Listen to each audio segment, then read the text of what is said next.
Dan, wage costs and league position are very, very closely correlated. I mean, your report really underlines what an amazing achievement Leicester's was. That's right. We've seen for a number of years that the wage bill's a pretty good predictor of where you're going to finish in the league. But, of course, for anyone who loves football, it's great that you can buck that trend. So we saw Leicester in that 15-16 season that we've just got the figures in on, 15th in the wage table, top of the table at the end of the season. Aston Villa a lot further up the wage table, but right at the bottom of the league. And then just in the season we've just seen, you see Huddersfield getting promoted. The numbers for the season we've got, 15-16, Huddersfield were fourth lowest spenders in the Championship. So they might have spent a little bit more last season, but not that much. So it does show that if you get things right on the pitch, you can do that without necessarily spending the big money. Although it's interesting, I mean, there is a statistical phenomenon known as reversion to the mean, and the latest season shows that correlation between wages, spending and position in the league is really back to how it used to be.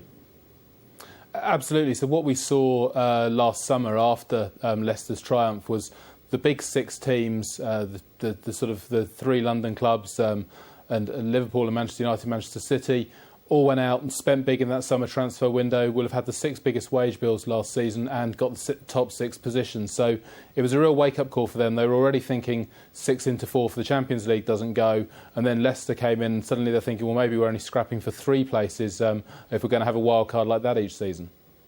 Looking further down the league tables, Dan, I mean, it's striking that Championship and League One clubs, there's a far higher wages to revenue ratio than there is in the Premier League. It rather suggests that the big boys are being managed a bit more responsibly.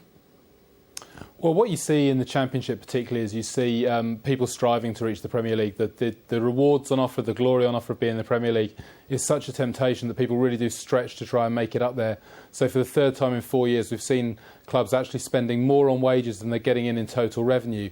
And you compare that to the Premier League, where for every £100 they get in, they spend about £63 on wages, which is a lot, but certainly not as strong as that spending in the Championship, which is all about people, as I say, aspiring to try and get to the Premier League. All right, very briefly, Dan, it looks like Spain's going to be wealthier than Germany this season in terms of revenues.